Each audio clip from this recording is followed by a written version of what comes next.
and welcome to the Kryptonaut Podcast. I'm Mark Storrs, and with me as always is... Crass. And... Rob Morphy. Thank you all so very much for joining us, and welcome to the first part of our Mothman series. I'm so excited. Oh, shit. Yeah. I mean, we're playing with the big dogs. Yeah, we did it. After, I don't know how many hundreds of episodes, we were finally like, you know what, fuck it, it's time to bring it. Let's bring the Mothman. Full month of Mothman. I mean, it is technically, maybe. you know... Possibly, yeah. At least Maybe. 3 weeks of Mothman. At least 3 weeks. We'll see. Nothing's guaranteed because, as usual, as our listeners will not be surprised to know, it's still in the process of creation. So I literally finished this up and sent it minutes before the pod was set to be recorded here. And that's how it will work. So right now we don't know if it's 4 full weeks. So I still want to call it Mothman Month because it has a nice ring to it. Oh, yeah, sure. But we'll see how that works out. Dude, we're bringing in the holidays with the Mothman. It is. I mean, and it is sort of a kind of half-assed memorial to, you know, the doomed Silver Bridge, which collapsed in December. Oh, spoilers. No, well, Jesus, yeah. If you don't know that In case part, you haven't heard about that. yeah. Spoilers, a bridge will fall. A bridge will fall. Yes. Yeah. So, Oh my God! Well, it sounds like it's like a fucking movie tagline. A bridge will fall. A bridge will fall. Before we get started, though, patreon.com/Kryptonaut Podcast. $1 is a shout out, $5 is a shout out, and bonus audio. Robert, let's do our shout outs. I can't wait. And again, to everyone, fucking thank you. Thank you so very much. Let's begin with Alistair Kiara Morningstar. Nice. That's quite the title. I like No, it. that's definitely you're a sorceress. Yeah. Moving on with Lynn. Yeah. What's up, Lin? Nice. Heather Killerin. Yeah. What up, Perfect. Heather? Thank you. Punk Rock Squawk. Nice. Thank you so very much. Rock spelled RAWK, much to my delight. Awesome. Eric Stark. Yeah. What up, Eric? Thank you so much. Uncle Sugars. Oh, shit. Oh, I was my waiting God. for I him. like it's plural. I like it. Uncle Uncle Sugars. Sugars. It's not Uncle Sugar. It's Uncle Sugars. Sugars. Uncle Sugars. Multiple types of glucose. Maybe it's unprocessed brown. Yeah. Maybe it's, bleached white. I like it. Andrew, I said Andrew, and I know that's the name, and that's just fine. But as I said it, I'm like, I said that. I fucked that up. In my mind, I was completely convinced Oh, I man. said something weird. Nope. I'm a fucking idiot. In all fairness, I'm going to say this now. I pulled an all-nighter writing this thing, and so even though I feel pretty good right now and I'm highly caffeinated, there's going to be moments where I will fuck up Andrew and not really have fucked it up at all. Okay. Andrew Stanko. Thank you, Andrew. James Bryson Hyatt. Hell yeah, James. Yep, X. Nice. What up, Shit. yeah? Thank you. Austin Aguirre. But I might have said that wrong. I'm used to that Aguirre, The Wrath of God, that Right. movie with, what's his name? Klaus Kinski. But he says it Aguirre. Aguirre. Aguirre. Yes. So I fucked it up. It's not Aguirre. It is Austin Aguirre. Thank you, Austin, and thank you for sending the proper proper pronunciation of your name, because clearly we don't know how to Maybe do I've it. been fucking up that movie title my whole life. yeah. Oh man, it's not really Dune, it's Dune. Dalton Sharrow. Awesome. Thank you, Dalton. My Dixie wrecked. Yeah. Ice. God damn it. Ice ship. What was it? Fool me once. Oh, I ship elf. Oh, what was it? Ice ship elf pants or something like that. I don't even remember what I was trying can't to say. remember, yeah. But I was like, oh, cool name. Totally missed it until like the next pod we were recording a Patreon. I'm like, I shit myself. It was ice ship mice elf. Yes. Yes. And now we have my Dixie wrecked. Yes. So yes, thank and you. the funny thing is that when I first read it, I'm like, oh, it's a southern lass. Yeah. I thought the same thing too when Yeah. I first Well, read it. Dixie. Why would you think Yeah, otherwise? Yeah, Dixie. My Dixie wrecked. There you go. My Dixie. So thank you, one and all, totally. Thank you. for contributing. I mean, it helps so much, and we are eternally grateful. Hellerspace.com. Get your t-shirts, get your totes, get your hoodies, get all that there. There are sales happening. I think middle or end of December there's going to be a sale, so keep an eye out on that. We put those out on the socials, and yeah, I think that's going to do it for the intro. It is. There it is. Now let's get started. Without the further adoozes. All right, let's get started with the Mothman Chronicles Part 1, The Bird. In the 1960s, an unsettling series of seemingly supernatural events involving hordes of monsters, men in black, UFOs, aliens, poltergeists, and other enigmatic entities known collectively as the Mothman Phenomenon plagued the sleepy city of Point Pleasant, West Virginia, leaving in its wake an array of physical and psychological scars that for many have never healed. Never ever. Oh, Dang. wow, damn. Some deep All right. cuts. There it and is. I don't mean deep cuts in terms of obscure references. I mean, like, seriously, deep fucking cuts. All right, the stars, the shit that leaves the scars. Let's do it, Bobby.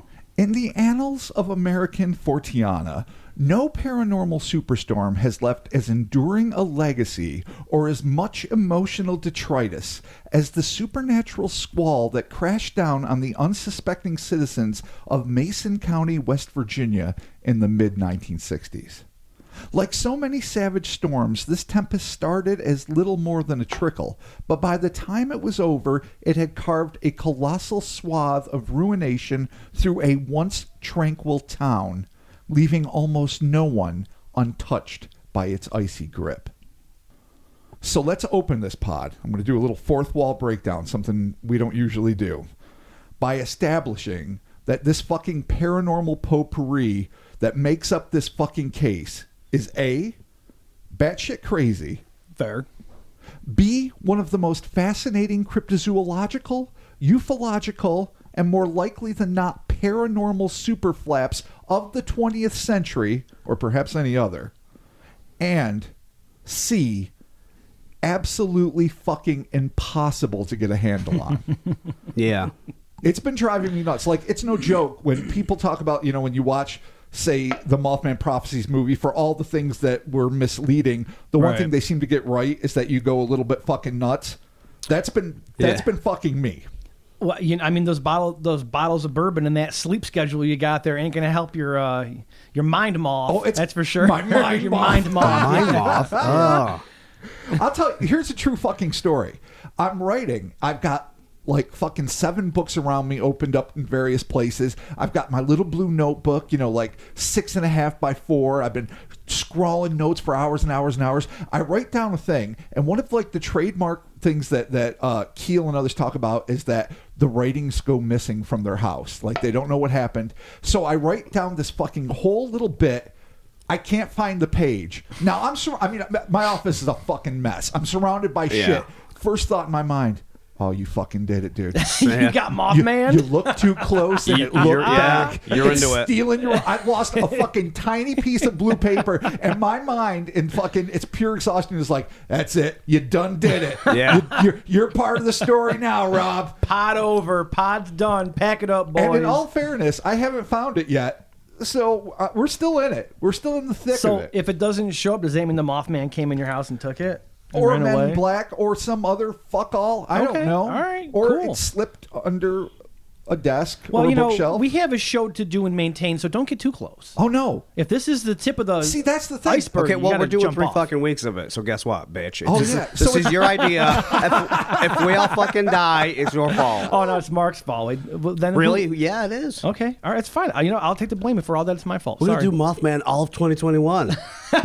We should really. Why not? We Just go on Yeah, and the all- on. the all Mothman never-ending pod. Mothman. Nice. Oh, Nice. God. All right. Well, hopefully we're all safe. We hope.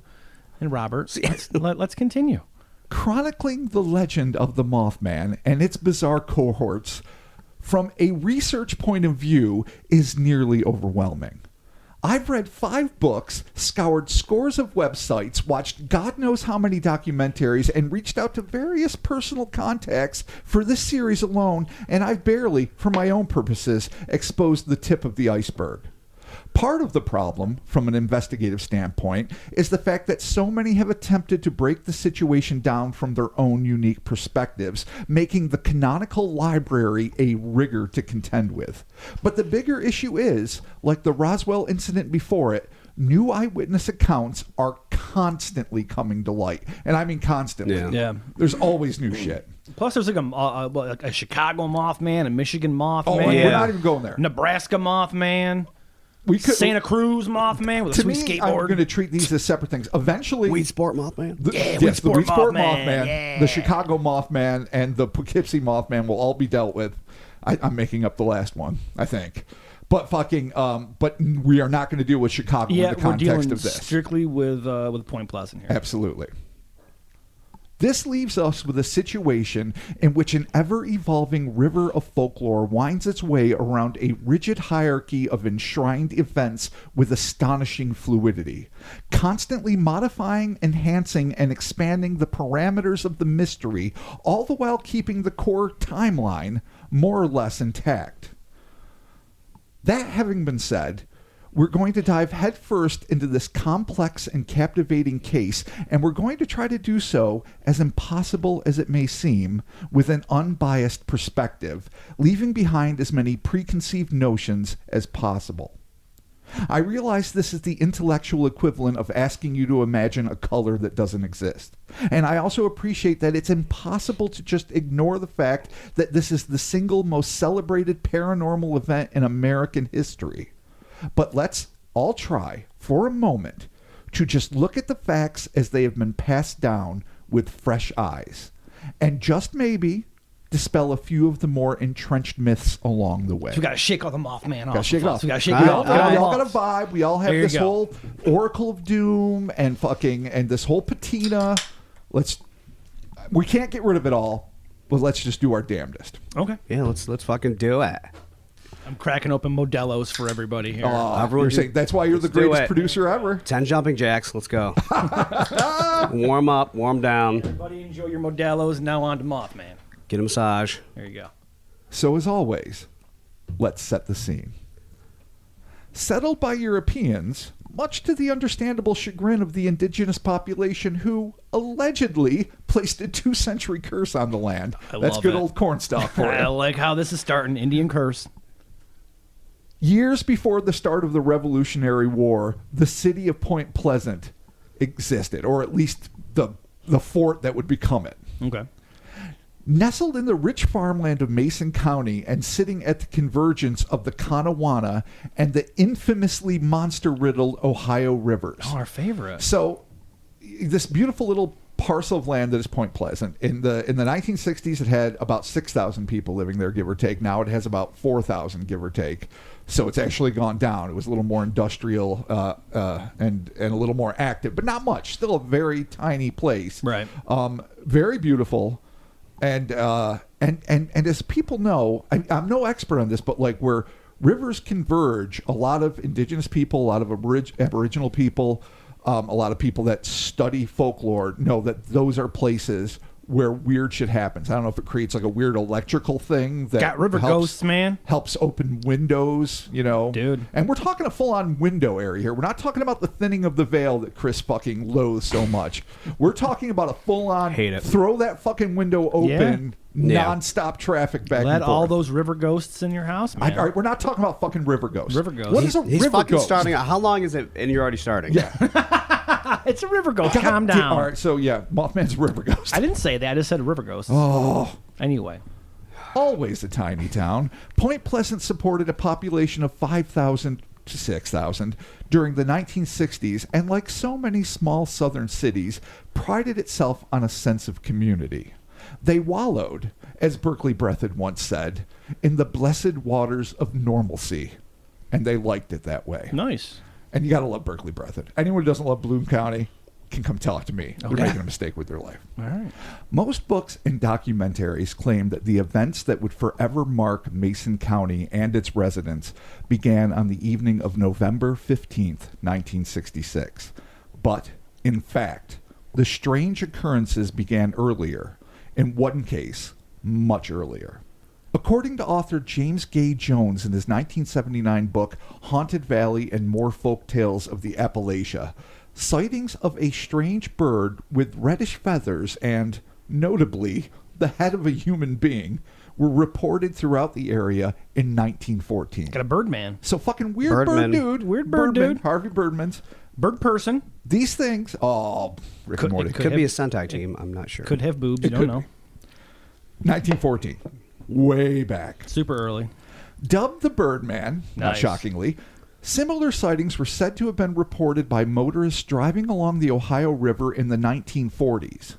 And, like the flying fiend that would eventually usurp the Birdman's feathery throne, The arrival of this inhuman beast was also said to be a predictor of oncoming disaster.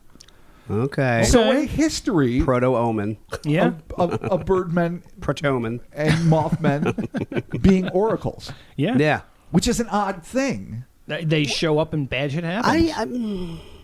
I mean, You know, I mean, it, I feel like it goes. I mean, tribes and stuff have things Yeah. like. Well, I feel like comets flying used to be things, indicators of bad celestial things, whether it's living or not, Right. are. So anything, I think, Chris, you might be onto something there. I say it's weird because from my perspective it's weird, but anything anomalous, especially something that's this weird, would get the patina, would get that effect of people saying, oh shit, that's a sign something's fucked up. Yeah. unless it brings good shit, but they don't ever seem to do that. Yeah, when's that ever happened? Never. When has that ever happened? Yeah, look, a bird, pot of gold. Yes. Yeah, exactly. Six Beer, pizza, pizzas. strippers. Yeah. Amazing. See? Yeah, Never even It's always happens. pizzas. Real leprechaun stories never end up with happy endings. No, they don't Someone bring always anything good. steals a baby. The corned beef is gone. It's never good. The pot's filled with lava. Leave the baby. Take the corned beef. Oh man. All right, but who else enjoyed Feathery Throne? It is pretty, Feathery it's pretty Throne. dope. Yeah. Good job. I Thank you. appreciate that. Thank you. These encounters, however, were long forgotten by most locals and were absolutely unknown to the unnamed National Guardsmen who had been posted near the Clifton F. McClintock Wildlife Management Area, known locally as the TNT area. We all know that. On November 1st, 1966, the date which, at least for the time being until a new account comes forward, officially marks the beginning of modern Mothman lore. The TNT area, which was located approximately 5 miles north of Point Pleasant, had been so christened by locals due to the fact that the wood-shrouded labyrinth was dotted with scores of concrete igloos that had been used to store the explosives that were once manufactured within the secretive site then known as the West Virginia Ordnance Works during the height of the Second World War. Following the global conflagration, the military leased the igloos to various industrial firms who repurposed the eerie domed edifices to the storage of dangerous chemicals and toxic waste. Going to good use. Yeah. From dynamite to the Teenage Mutant Ninja Turtles. It's fine. Secret of the Perfect. Use Part 2. Not surprisingly, this resulted in a devastating amount of pollution seeping into the combined 7,310 acres of wetlands, brush, farmland, ponds, and mixed hardwood forests that surrounded said igloos. Captain Planet is pissed. Not happy. Ironically, before the extent of this environmental degradation had been established, the property had been designated as a protected wildlife area. You know, Oh my God. Nice. for the kids. For the otters. And next to this contaminated refuge was where the anonymous National Guardsman was on sentry duty. During the course of his duties, the citizen soldier claimed to have seen what he described as a brownish, half-man, half-bird-like figure perched in a nearby tree.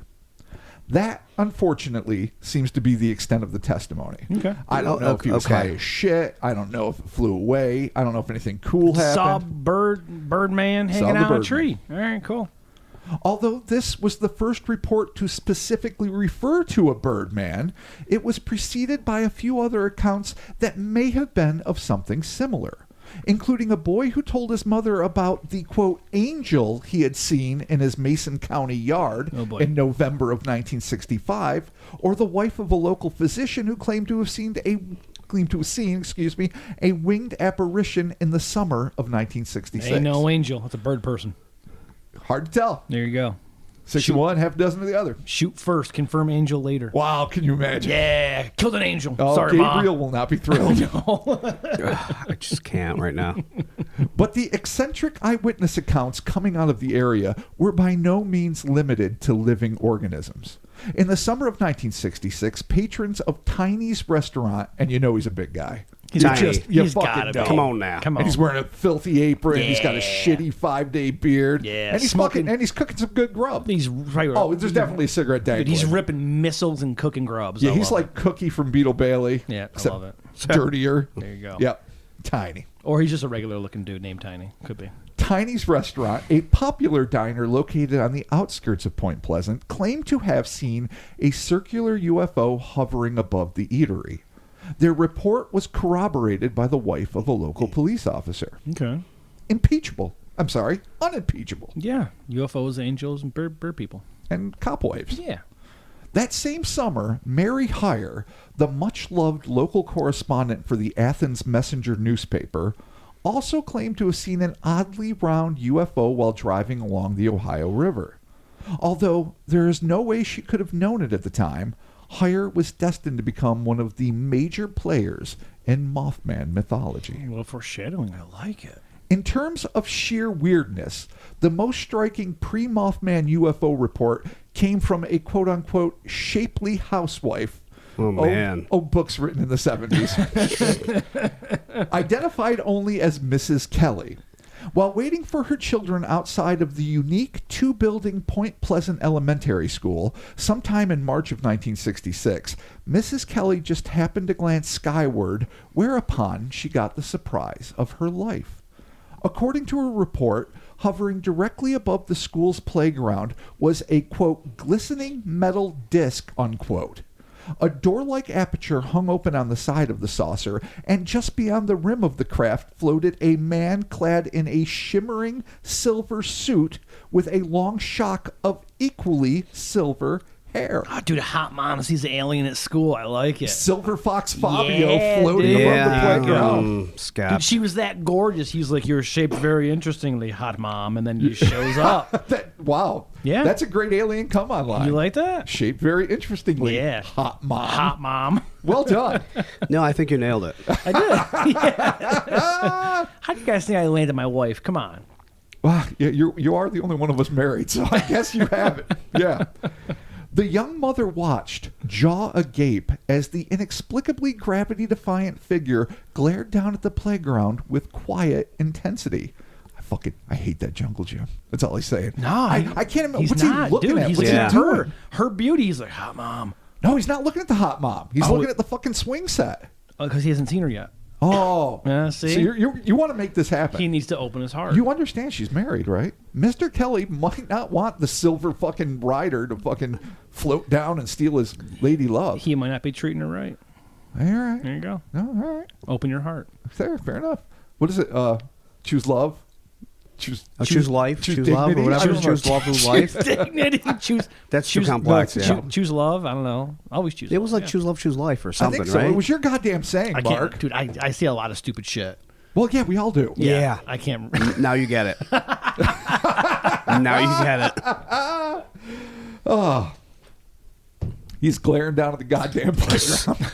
All right. Suddenly, Kelly's children ran out to the car, and in the split second she shifted her focus, the mysterious silver-maned man and his equally enigmatic disc had disappeared. Oh man. Once it's there, hey, Mom, look back. Ow. Go, love of your life. The magic man Missed that your would chance. steal you away Missed your from your chance. broken marriage to the floating disc in the sky fucked up. Hot because your mom. kids came out. Hot mom, Mr. Chance. Kids ruining everything. Yeah, shapely, no doubt. Months later, we're not done with Mrs. Kelly. Mrs. Kelly would claim that she and her children would watch in awe as, almost nightly, blindingly bright orbs would race close to the ground in a deep gully behind her home. Being a woman of faith, it is perhaps not surprising that she imbued both of these sightings with religious significance.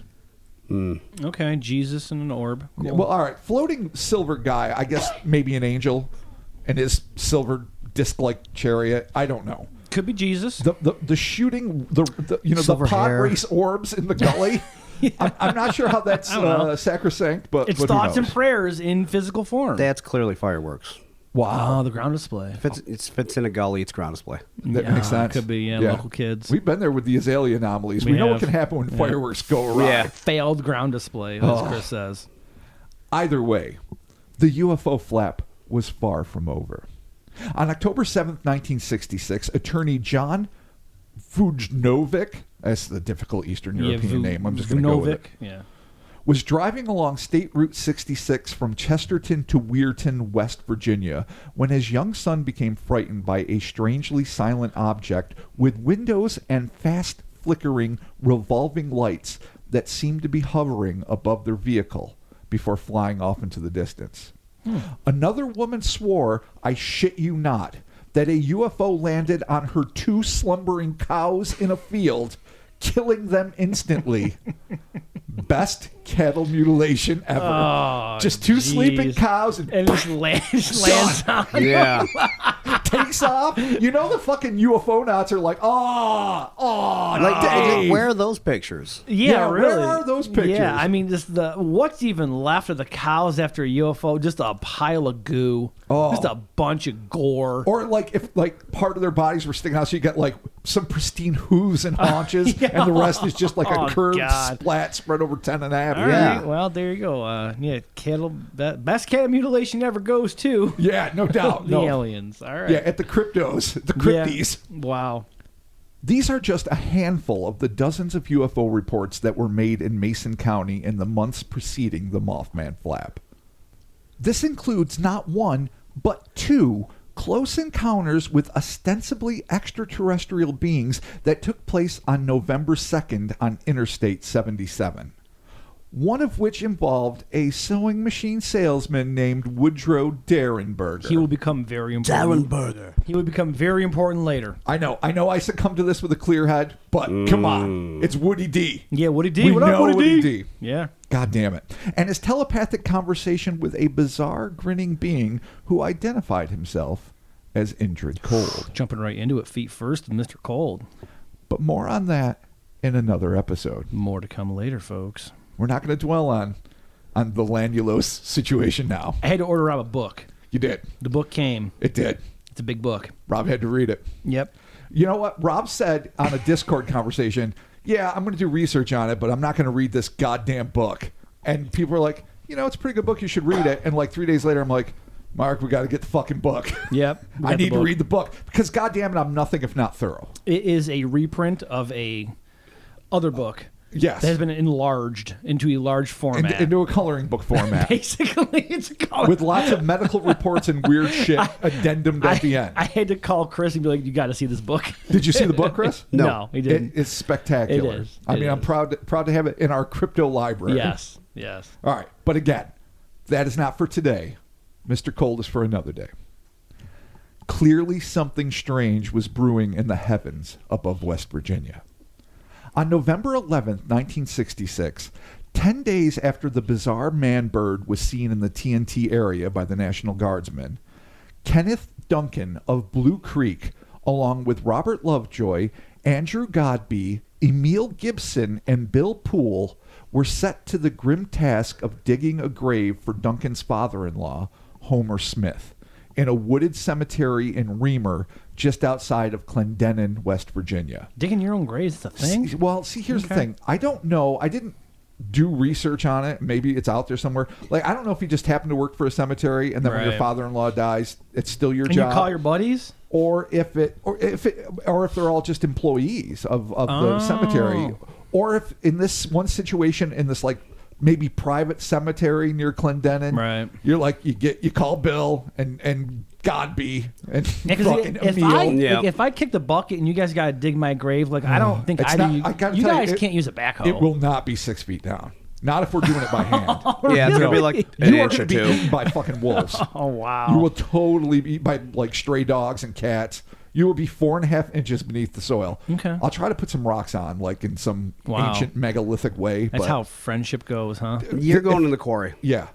Wow. Yeah, he's going to chuck me in a quarry. I was at least going to try. But Chris convinced me already, so that's what happens. But you're dead. Your spirit will live on. You could at least blow me up or something cool. Oh, okay. Oh, Viking funeral? Yeah. I don't like water. Well, you burn. You burn on the water. Yeah. What, you're afraid of your dust getting into the water after you died? All right, we'll talk about this later. But I hope one of you will get your heavy equipment operator's license to learn how to use a backhoe to dig my grave. You know what? There's pros that do this. We don't have to do this. I don't know why Duncan and Posse are doing this. Fine. But let's get back to this. Digging the father-in-law's grave. Just before dusk, the quintet claimed to have been beset upon by a winged brown human being.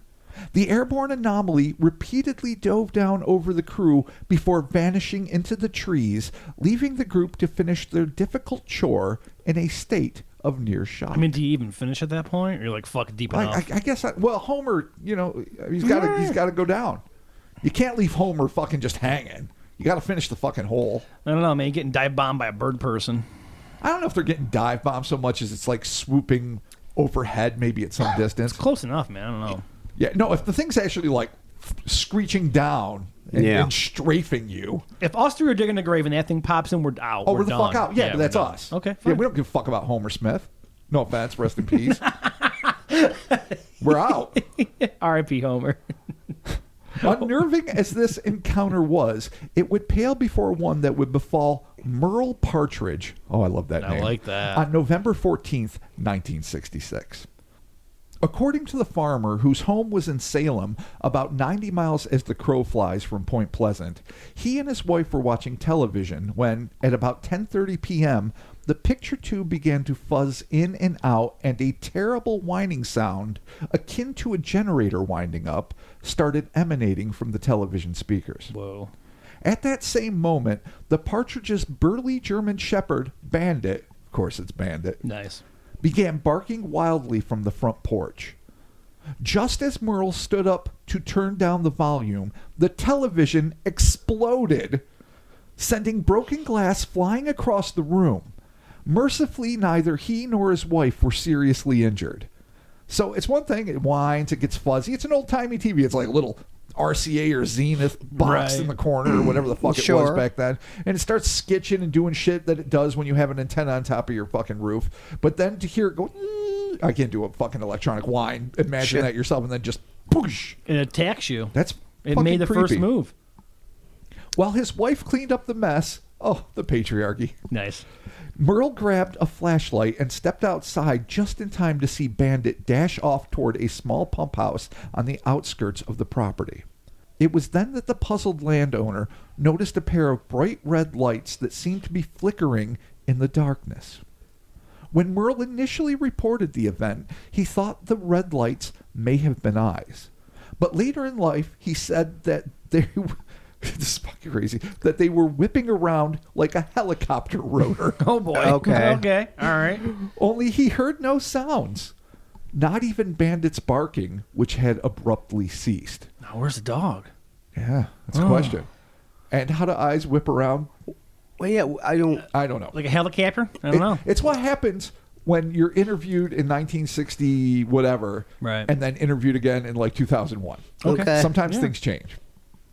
After calling his dog for some minutes, Merle was suddenly struck with the notion that he should go back inside his house. After which he and his wife, as if caught in a hypnotic daze, made their way upstairs and, without so much as mentioning the evening's weird events, went to bed. Oh, boy. Okay. Well, They got the mesmer. you know, just, They got yeah. the glamour. There you go. Tragically, especially for Merle's young son, Bandit was never seen again. At least not alive. Oh, man, really? Sometimes the dog's got to go. Ah, shit. Okay. Sometimes moth beats dog. Oh, God. All right. Or, Yeah. or helicopter, silent chopper, Helicopter Yeah, I don't know. v dog. Never good. the captor. The captor. 3 days later, on November 17th, the Partridges were enjoying the crisp autumn weather, just, quote, shooting the breeze with a group of 4 unidentified individuals on a backyard deck built around their pool, when an immense shadow suddenly fell over them. It's not what you might think. According to Merle, all at once the sky just blackened out over top of us. What happened next was one of the most staggering displays in a paranormal wave already beset with mind-blowing manifestations. Merle described the evidently manufactured object that eclipsed the sun. And this is what he said. I can't even describe it except to say it was humongous. You didn't see anything else but that. It was some kind of mechanized thing with a dull gray finish on it. It had a lot of portholes in it, a lot of rivets I could see. Interesting. Okay.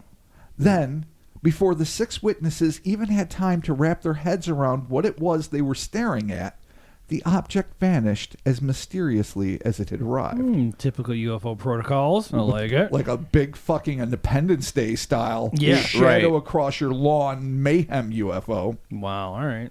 It would be years before Merle revealed this sighting, but Mason County was already abuzz due to a terrifying encounter which had occurred 2 days earlier in the TNT area. It would be the event that would first put Point Pleasant and the Mothman on the map. This is the first big one. This is the one that most documentaries agree it started here and then ended there when they say it was a precisely 13-month flap, which it was not, obviously, but, it makes for a good story, and 13's a good ominous number. Sure. Yeah. But Creepy. this is the one that brought the notoriety, brought the thunder, if you will. At 11:30 p.m. on November 15th, 1966, two married couples, Roger and Linda Scarberry and Steve and Mary Millette, were cruising around the TNT area in Roger's cherished 1957 Chevy Bel Air. Classic. Though polluted, the desolate stretch had become a popular hangout for local teens to drink, drag race, and consummate clandestine romantic trysts. All amongst the pollution. Almost. So Nice. while you're slowly getting the cancers and the whatnots. Yeah, you're getting a little loving along the way too. So yeah, and how 60s is that? Gonna drag race, smoke butts, Yeah. drink That's a the fucking deal. pony keg, Yeah, see boobs. make out with my girl. See boobs. See boobs. Yeah. I feel like that's a reference in a book. See boobs. Yeah, there you Page go. 33. There it is. The foursome was hoping to bump into some friends or maybe even find a party. They could never have anticipated that they were about to stumble headlong into paranormal immortality. Oh man. After coming up empty, Roger directed his Chevy back toward the unlocked gate that led into the TNT area. Not far from the gate was the long-abandoned generator building. It was there where Linda first saw the pair of cherry red embers burning in the shadows. She gasped, prompting her husband to slam on the brakes and ask her what was wrong, and that was when the rest of the group caught sight of something moving near the building. The thing, now illuminated in the headlight's gaze, was as dreadful as it was unbelievable. The creature was larger than a man, perhaps 7 feet tall, and its skin was a dull pewter gray. But far and away its most fascinating feature was its head, or, more accurately, the lack thereof. Where its head should have been, there was nothing but an empty space, yet nestled into what appeared to be the pectoral region of the monster's torso were what would become its most infamous attribute: 2 brilliant red eyes. The eyes are everything. in Yeah, Mothman. this is what makes it. Roger would later estimate that the entity's eyes were approximately 3 inches in diameter and situated about 6 inches apart, though different descriptions have them much further. It goes in different ways. Linda described them, and this is fucking awesome. It was the eyes that got us. It had 2 big eyes, like automobile reflectors.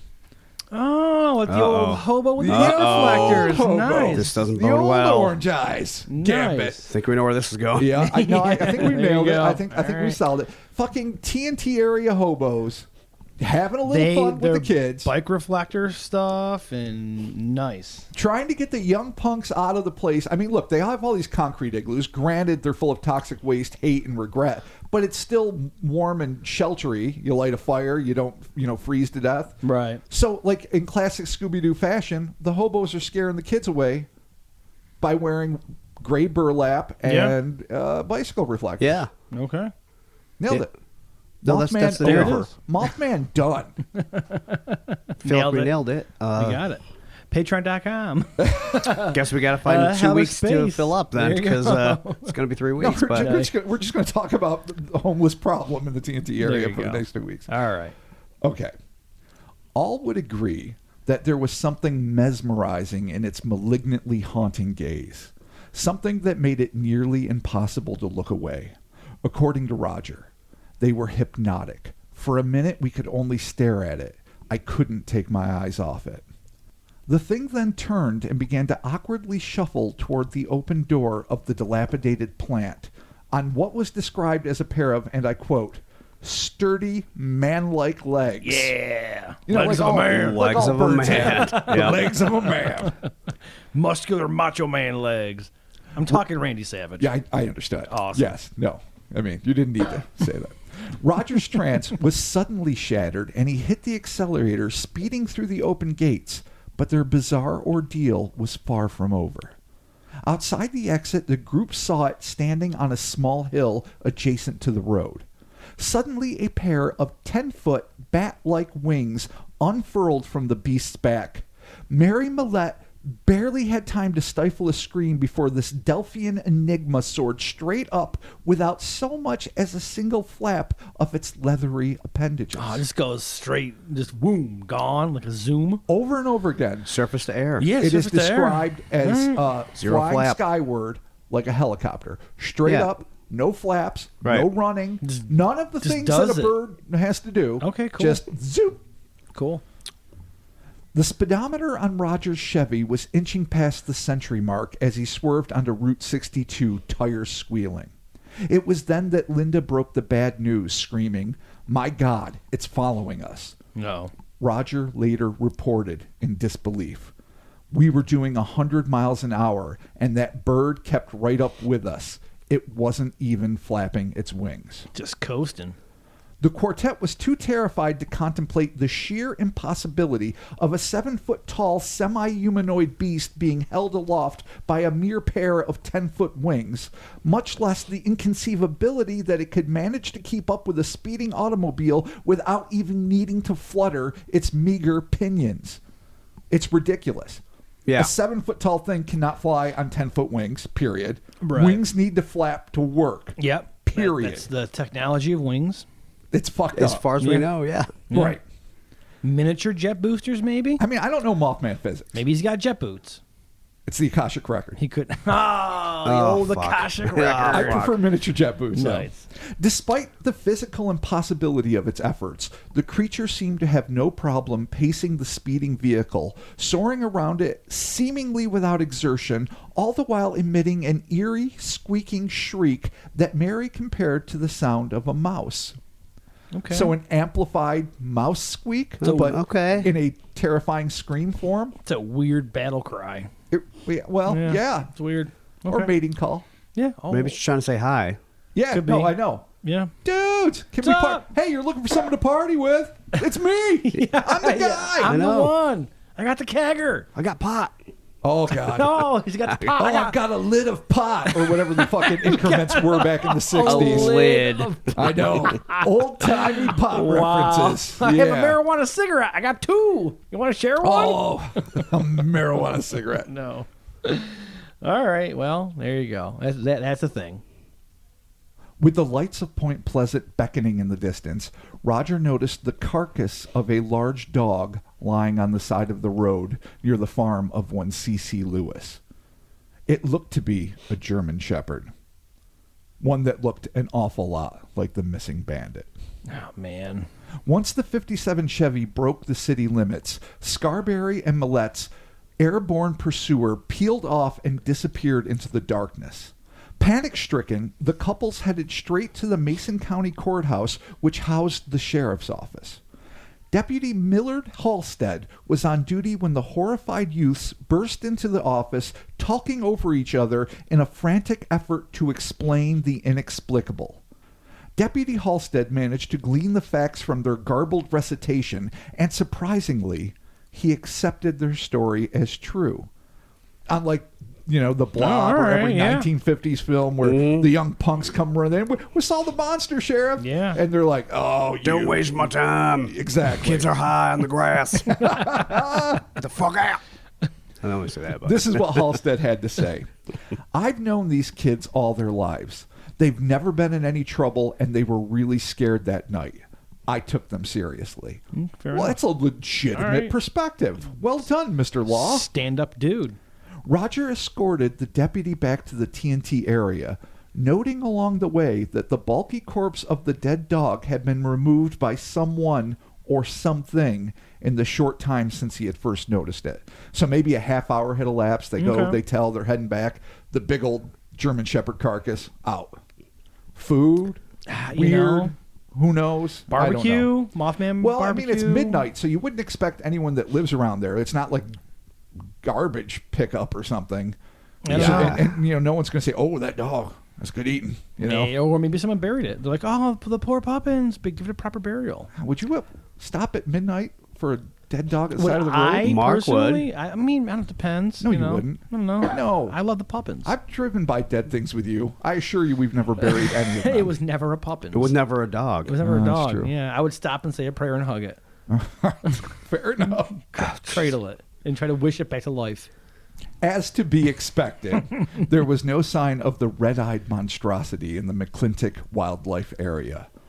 But, this is strange, there was an ominously swirling dust devil on the otherwise windless night, which struck the officer as disconcerting. Dust Devil! Let's just put that one to the side. Yeah. Did you see the little dust devil? I mean, like in the grand scheme of things, the Report guy's like, it. Dust Devil, no! I'm just reporting them as it was Marijuana written. cigarettes are everywhere. Dust Devils abound. Run! I guess Oh, if you're boy. already freaked out, I mean, dust devils are weird. Let's be honest. When you I see that mean, little mini I don't tornado, know. part of me wants to run into the middle of it and go, yeah, and part of me's like, no, that's just fucking Until dumb. it lifts you up, and then all of a Well, sudden no. it takes you away. Dust No, devils aren't like real tornadoes. You don't know No, that. I know. I love them. I think they're cool I think when they're you see awesome, them. Yeah. but they Yeah. are a little eerie.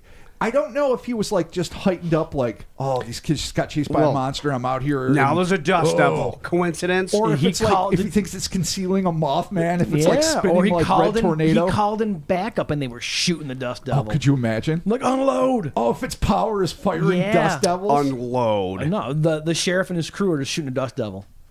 Just Oh, bang. they're shooting They're at shooting Moth. at I thought it was yeah. the Mothman's power. Nah, man, they're It just makes shooting more at the- sense that it would be the Mothman's weird power. I don't know if deputies Dust in the 60s had devil. dust devil ability. I mean, you know, that's why you got to shoot it. Disconcerting. Disconcerting indeed. Another perturbing incident occurred when Halstead attempted to use his police radio, and instead of hearing the dispatcher, he was greeted with a garbled shriek that sounded like a cacophony of tape-recorded voices being played at an exceedingly high speed. Weird. Okay. Screeching mayhem. All All right. right. This would be the first of hundreds, fucking hundreds, of incidents where similar sounds were reported coming out of televisions, radios, and even telephones in areas where the Mothman, UFOs, or other episodes of high strangeness were occurring. The cause of these puzzling portents remains unknown. It's communication, man. Get it to the tech. I've always thought that too. Yeah. Because it's not just in Point Pleasant or places where it's weird. Mm-hmm. Like the people that investigated, you know, when they went home to New York or fucking Massachusetts or whatever, they'd get calls on their personal lines, even if they were unlisted. And sometimes they would get so many calls they would change their number to another unlisted number. Yeah. And they'd still get these fucking calls. And Mothman figures out your number. Well, I Yeah. mean, once the unknown, I mean, I'm missing a blue sheet of paper. Yeah. I know the calls are going to start soon. All I'm in right. it. And if I'm in it, you guys are in it. We're Come in on, it. man. See? So all like those weird like vehicle warranty spam calls I get, it's just gonna be a weird like Mothman. It's going to be weird, screechy things. But see, now we have the technology because back in the mid 60s, they just freaked out and changed their phone number. Right. Now we can record it, change Yeah. the speeds. Maybe we can find out what they're trying to say to us. I mean, I keep my phone on Do Not Disturb all the time, so I don't know. He's gonna get a lot Yeah. of voicemails. Like, I get a lot of upset, screechy Oh, voicemails. yeah, but what if it starts ringing even when it's on undisturbed? Oh, it hacks the tech. Dude, I mean, no. phone calls came in to literal phones that were unplugged from the wall. It's the para-fucking normal. Yeah, it doesn't even. You can't care. stop it by If I'm putting on- it on. yeah, now there's like discrete. Wi-Fi and stuff, so I feel like You Yeah. gets lost in there's the. lots of access here. Smart Yeah. TVs. Oh, it comes through my TV. It knows you. It knows what you watch. Does. What if it won't let you watch your favorite shit anymore? Would be a bummer. Yeah. Unavailable. Unavailable. Stream unavailable. Fucking Mothman. God damn it, Mothman! You son of a bitch. The following morning, Sheriff George Johnson was apprised of the situation and decided to call a press conference. What else do you do? Nothing's going on. I It's a mean, sleepy little town. If it's that serious, where you're like, call the press, and you got the one newspaper reporter shows up. Like, Yeah. Hey, boss, I'm here. Like 3 or 4 probably from like yeah, local all right. places. Well, you gotta, let. But to me, you gotta that let just people strikes know. me as a bored-ass sheriff. Just like, there's no reason to have a press conference for this. No. None. Well, Well, it's probably I better. mean, thank God it happened. there is a disconcerting dust devil. Let's. Oh, yeah, you're right. People need to fucking be They informed. do well, need there's a bunch of weird to be apprised, calls. yeah. You might actually be better off getting out in front of this thing before it becomes a problem. So maybe George Johnson was a real pioneer in Yeah. messaging and not just a bored-ass Southern sheriff that was like, fuck it. Let's do. It's Tuesday and we got nothing going today. Dude, the Great Dust Devil Scare. There is no robberies, but we got weird calls. This press conference, wherein reporters were given the chance to question both the Scarberrys and the Millettes regarding their harrowing encounter. Mary Heyer, you might remember, the correspondent of the Athens Messenger, took their story of a flying, red-eyed, man-like monster and put it out on the AP Wire, where the story spread like wildfire, appearing in newspapers across the globe. Oh, man. So that was it. It was George Johnson's decision to hold a press conference. Right. It was, Roger and Linda and Steve and Mary's willingness to go along and be like, yeah, we saw this shit, fuck. And they're all like teenagers or early 20s. They're a young married couple. And so Mary Heyer's like, well, fuck this.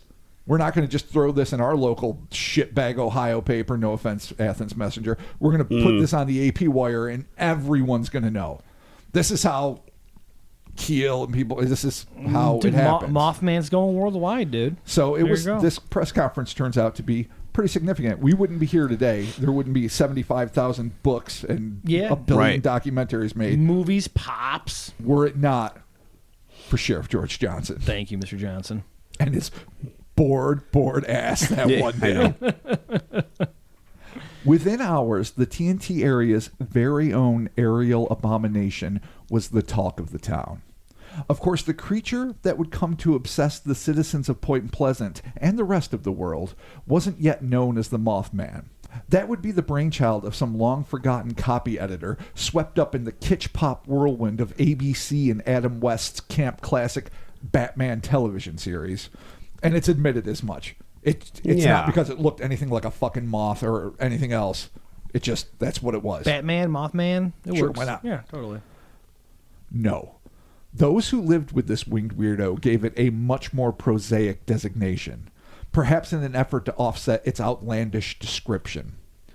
For West Virginians, it was known simply as the bird. Oh, insert the bird is the word joke right here. There you go. If it was a Family Guy episode, it would go on way too long. The surfing bird, if you will. But while an unknown newsman may have christened this curious critter as the Mothman, it would be another journalist who would help propel this entity beyond its mere paranormal pedigree into supernatural superstardom. This demonologist, author, and intrepid investigator of the unknown would hear of the mysterious Mothman and, almost on a whim, take leave of his New York City home in order to look into the enigma for himself. He would arrive in Point Pleasant at the height of the high strangeness, and his observations and interviews would form the backbone of the legend as we know it today.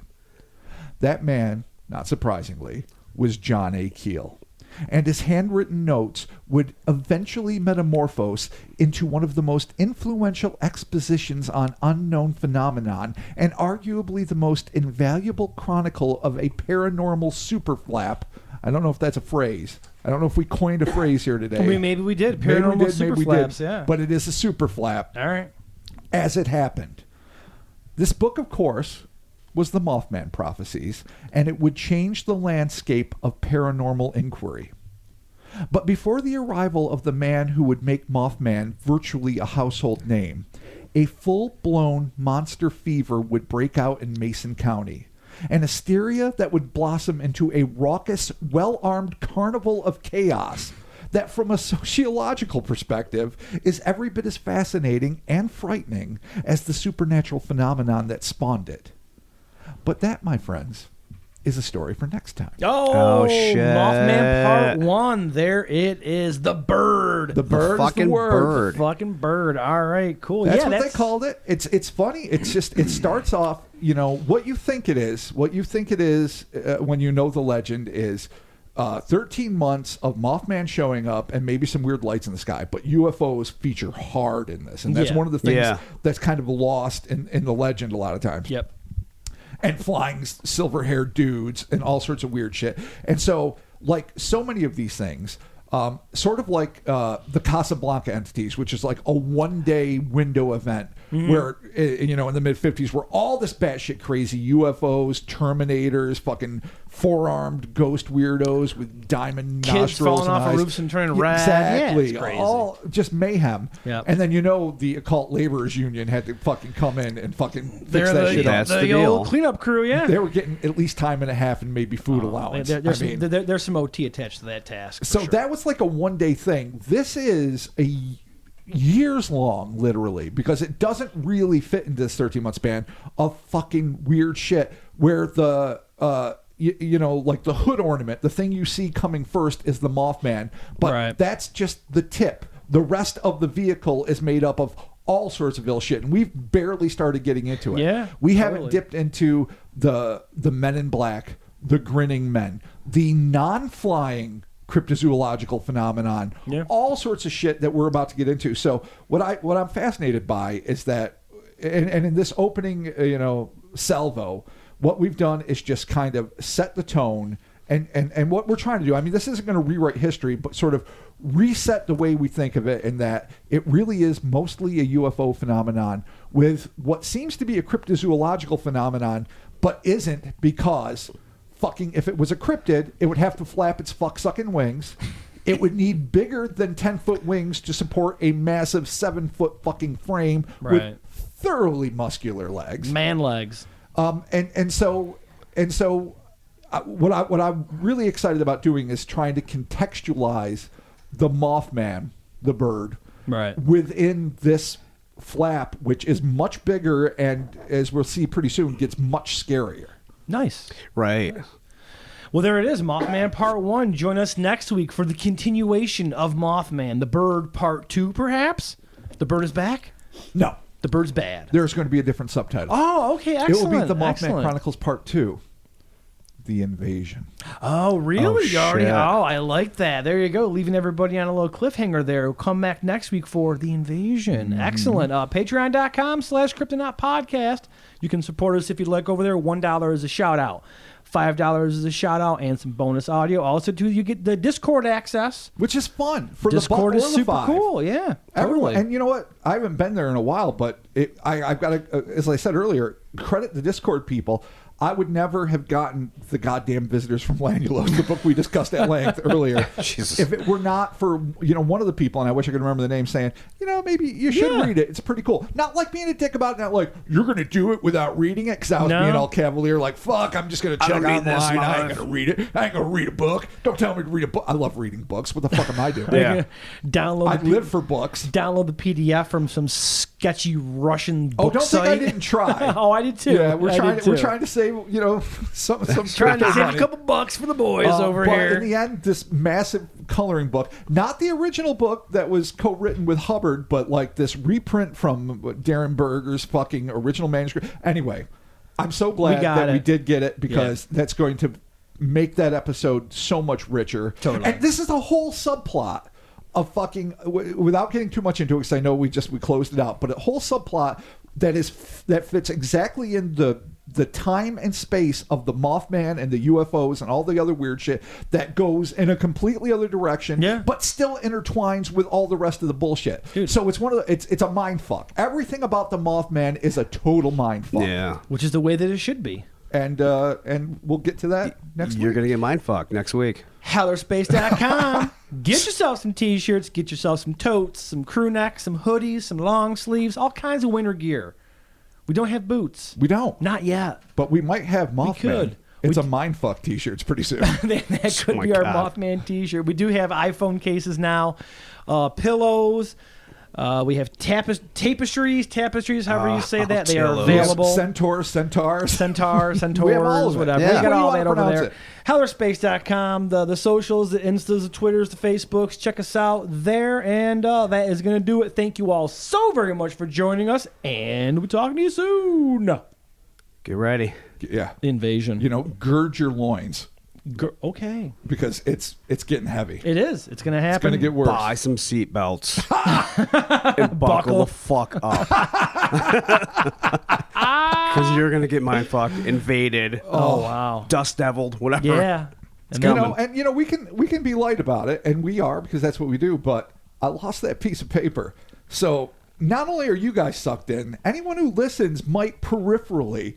We might all become like that creepy old dude in the Mothman Prophecies movie that I think was part John Keel, part Ivan Sanderson. I don't know who he represented, but we might be that guy that's like, I looked into the fire and my eyes got burned. I'm misquoting. That's not what he said, but that was the paranormal equivalent. Well, yeah, let us know if our podcasts are getting even weirder than they are. Really. Or if some reason the recording gets fucked up in certain places. Well, I mean, Chris would notice that. If we start getting calls, and if I don't find that fuck-sucking sheet of paper, all right, then I know it's on, and we are no longer telling stories. We are part of it. We are. Eventually, we have become the story. But we got our Mothman Pop to watch for us. There you go. He's our talisman. Perfect. Thank y'all. We'll talk to you soon. Bye.